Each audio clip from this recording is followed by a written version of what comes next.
Hello there, everybody, and welcome once again to Harrah's Hoosier Park. I am track announcer Michael Chamberlain as we continue along with our Road to the Derby Handicapping Challenge. And this week's race is a big one for sure, the Grade 2 $1 million Louisiana Derby from the fairgrounds in New Orleans. It will be run at the distance of 1 mile and 3/16. That is also the distance of the Preakness, the middle jewel of the Triple Crown, which is run at Pimlico 2 weeks after the Derby.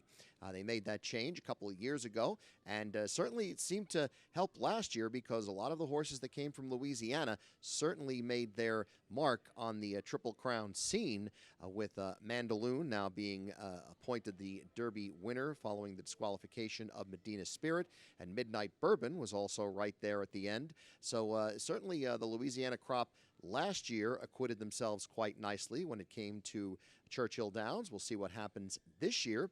We have a field of 9 going postward. We're going to take a look at a few of these horses as we go down the field, top to bottom. We're going to start at number 2, Zozos. Zozos, guy Brad Cox trainee, 2 for 2, only 2 starts. A very brief career thus far. Started in January with a maiden-breaking victory at the fairgrounds, and then went up to Oaklawn and won an optional claimer up there by 10 1/4 lengths. With Florent Giroux in the saddle, Giroux is going to ride again here. The Beyer speed figure for that victory was a 92, which is very nice, given it was just the second start for this colt by Munnings out of a forestry mare. Zozos is 8-1 on the morning line. Next to Zozos is number 3, Call Me Midnight. James Graham, riding for trainer Keith DeSormo, has been off since winning the Grade 3 Lecomte at the fairgrounds on January 22nd. Now, defeated Epicenter in that race. Epicenter then went on to win the Risen Star and is actually the 7-5 favorite in this race, but we'll talk about him in a second. Call Me Midnight has won twice in a 7-race career. Both times, James Graham was aboard. The other win coming back in November at Churchill Downs. We'll see how that will play when we get closer to the Derby. Horses that do have a win over the Churchill Downs surface, we'll see how that translates come the first Saturday in May. Next horse we're going to look at is number 5, Kapuna, by Hard Spun out of a Malibu Moon mare. Has hit the board in all 4 previous starts. The only win was the maiden breaker at Oaklawn on January the 15th. Followed that up with a second at the fairgrounds, going 1 mile and 1/16 on February 19th. The last 2 workouts in the space of 8 days in March. March 11th, a bullet 5 furlongs on a wet fast track in 58 seconds. And then March 19th, a bullet 5 furlongs on a fast track in 59-1. Relu Gutierrez will have the ride for trainer Brett Calhoun, who's a very underrated trainer down there in the southeast. He does very well in Louisiana and tracks around there. He also makes his mark at Arkansas at Oaklawn. And Brett Calhoun, a very strong trainer for sure. Kapuna is 8-1 on the morning line. We come next to the favorite, Epicenter. Epicenter is the 7-5 favorite in the Louisiana Derby on Saturday. Joel Rosario riding for Steve Asmussen by Not This Time out of a Candy Ride mare. Rosario has been aboard 3 times on this colt, 2 wins and a second. The second coming in that Lecomte, where Call Me Midnight scored back on January 22nd. But Epicenter went right to the lead in the Risen Star and went all the way in front.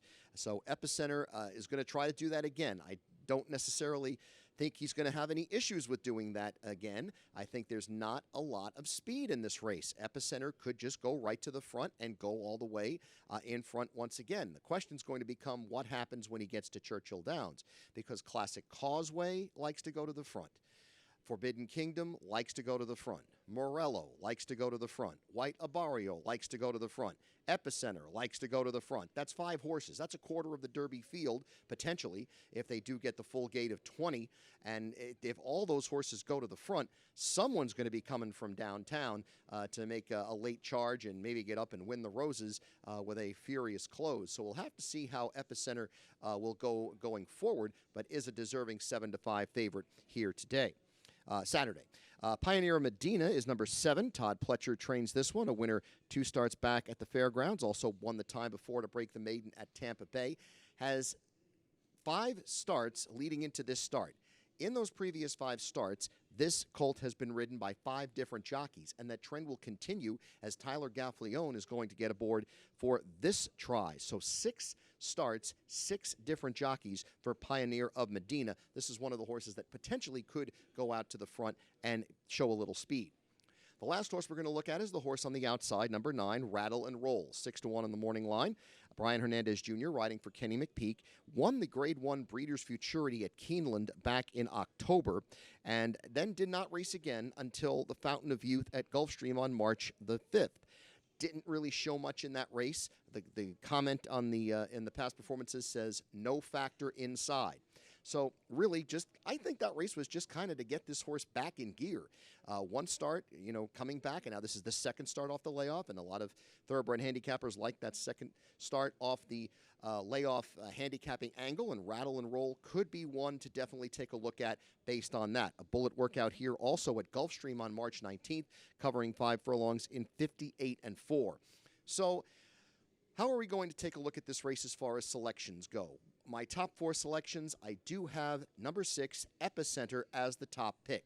I just think there's a dearth of speed that's going to challenge this horse in this race, and I think Epicenter is going to be able to dictate the way the race is run, much as he did in the Risen Star at Louisiana, at the fairgrounds, I should say, now in the Louisiana Derby. I think it's going to happen once again, and I think Epicenter goes all the way in front to score and settle his path to the Kentucky Derby. Second pick is the 9, Rattle and Roll, coming back off of that dull effort in the first 2022 start. I think second start off the layoff, you're going to see a giant leap forward for Rattle and Roll, and I think this one, who did win a Grade 1 at Keeneland in early October last year, is poised for a big effort here, and I think Rattle and Roll is a very strong second choice. Third choice for me is number 5, Kapuna. Those 2 bullet workouts really stand out, as does the 8-1 morning line price for the Brett Calhoun trainee. I like the 5, Kapuna, in the third spot, and I round out my top 4 with the 3, Call Me Midnight. This horse has to come closing. Now, it did win the Lecomte, as I mentioned, has been off since then, so he skipped the Risen Star, coming back off the layoff for this particular effort. We'll see if there is any pace pressure for Epicenter up front. Call Me Midnight might come running late and get a bigger piece of this than the 4th that I predict him to have. So my top 4 selections are 6, 9, 5, 3 in this field of 9 for the Grade 2 Louisiana Derby. My play for the race, we have a $14 play. We are doing a 50-cent trifecta, keying the top 2 picks, number 6, Epicenter, and number 9, Rattle and Roll, in the top spot. In the second spot, we've got the 5, Kapuna, with the 6, Epicenter, and the 9, Rattle and Roll. And in the third position, we're going to hit the all key and use all 9 horses in this race. So that adds up to a $14 play for the Grade 2 Louisiana Derby on Saturday at the fairgrounds. We do want to remind you to subscribe to our videos here at Harrah's Hoosier Park, Hoosier Park Racing AV. Subscribe to that channel on YouTube. We also want you to follow us on Twitter, as well as on Instagram and all the social media carriers. We want you to be sure to do that. Like this video, comment on this video, let us know who you think is going to win.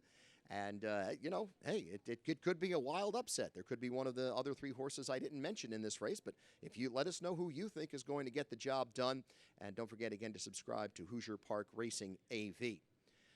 We are starting our live racing season on Friday, March 25th, and we will be racing on Saturday, March 26th, so why not come out, watch the Louisiana Derby from the fairgrounds, and then stick around for an exciting evening of standardbred racing here at Harrah's Hoosier Park. I'm Michael Chamberlain, wishing the best of luck to you all.